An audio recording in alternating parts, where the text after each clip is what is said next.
જ્યારે કોઈ નેતા અને સરકારી અધિકારી પોતાનું વર્ચસ્વ અને અહંકાર સંતોષવા જાહેરમાં શાબ્દિક લડાઈ ઉપર ઉતરી આવે ત્યારે કેવી પરિસ્થિતિનું નિર્માણ થાય છે તે આજે સમજવું છે.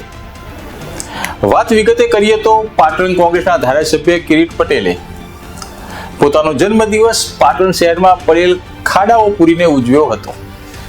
જો કે કોઈ ધારાસભ્ય પોતાનો જન્મદિવસ લોકોના હિત અને અધિકાર માટે ઉજવે એમાં કંઈ ખોટું પણ નથી. જ્યારે વહીવટી તંત્ર ઘોર નિદ્રામાં હોય ત્યારે એને જગાડવાનું કામ ધારાસભ્ય કરે એ સારી બાબત છે.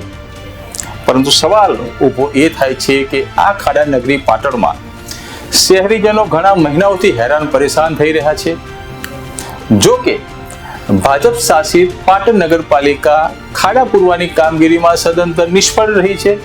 એમાં કોઈ બે મત પણ નથી.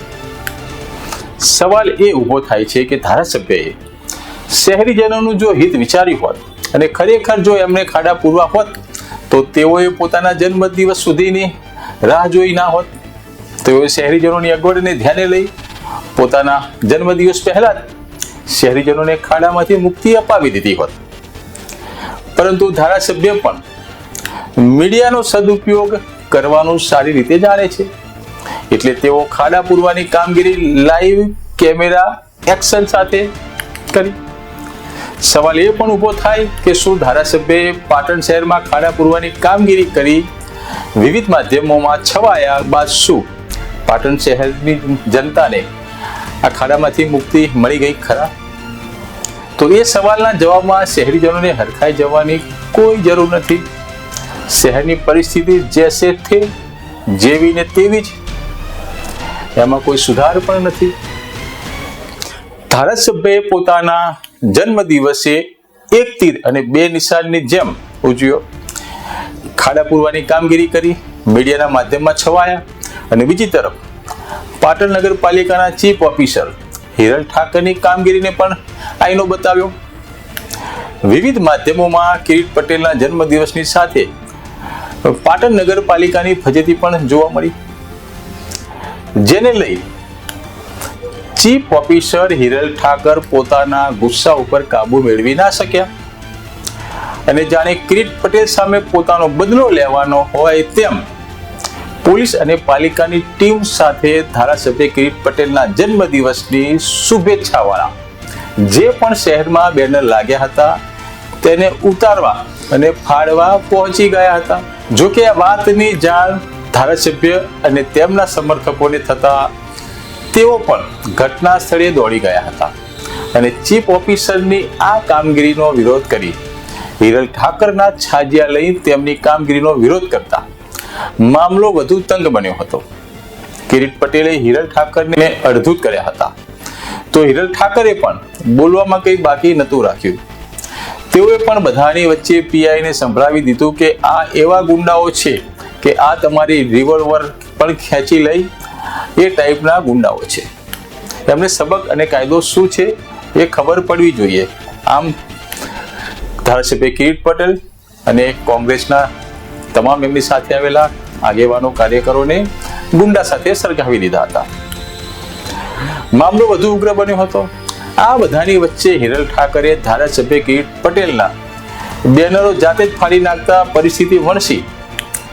એક બાજુ ધારાસભ્ય અને એક બાજુ મહિલા ચીફ ઓફિસર બંનેની વર્ચસ્વની લડાઈમાં પોલીસનો સોળી વચ્ચે સોપારી જેવો ઘાટ સર્જાયો હતો. હાલ તો આ સમગ્ર ઘટના ધારાસભ્ય કિરીટ પટેલ અને પાટણ નગરપાલિકાના મહિલા ચીફ ઓફિસર હિરલ ઠાકરના અહમની અને વર્ચસ્વની લડાઈ ઉપર આવીને ઊભી હોય તેવી પરિસ્થિતિનું નિર્માણ થયું છે. આ વિકટ પરિસ્થિતિમાં પાટણના શહેરીજનોની રક્ષા હવે ઉપરવાળો કરે એ જ પ્રાર્થના. આ એવા ગુંડા છે કે કાલે આપની રિવોલ્વર બી ખેંચી લે. આ એ ટાઈપના છે.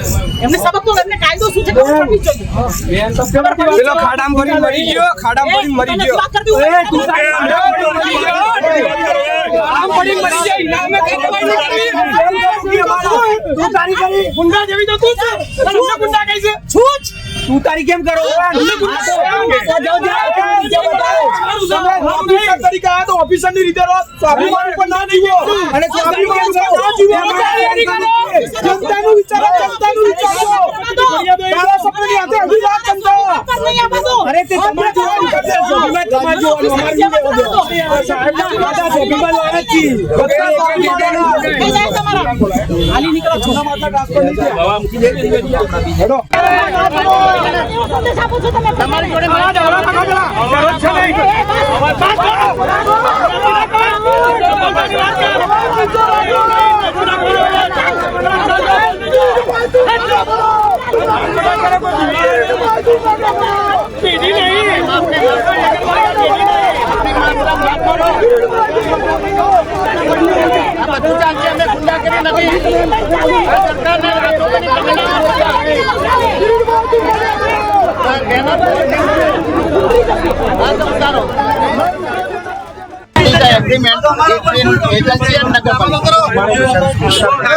તમારા વિસ્તાર છે તમે ગમે તે અમારા લોકોના ઘરમાં ઘૂસી જવું ને તમારે બંદોબસ્ત આપી દેવા તમારા એનો લીગલ વેલિડિટી તો જોઈ જોઈએ ને જ્યાં જો સુધી એને નોટિસ તમારા એના લેટર વધશે બરાબર નગરપાલિકા સેક્શન 155 કોઈ પણ જગ્યાએ કોઈ પણ પ્રકારની પરમિશન વગર કોઈના ઘરમાં આવી શકો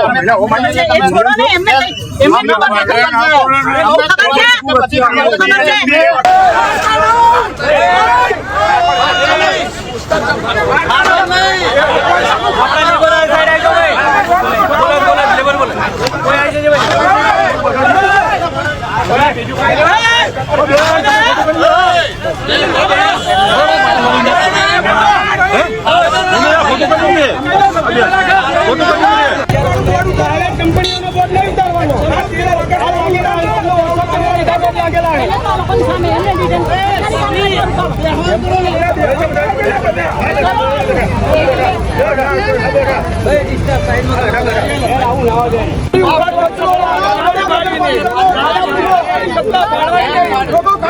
મરી જાય તમારા લખી કે અમારા કાયદેસર રીતે બોર્ડ લગાયેલા છે અને પોલીસ ગેરકાયદેસર એમાં સહયોગ આપી રહ્યા તમે પોલીસ આમાં પડતા નથી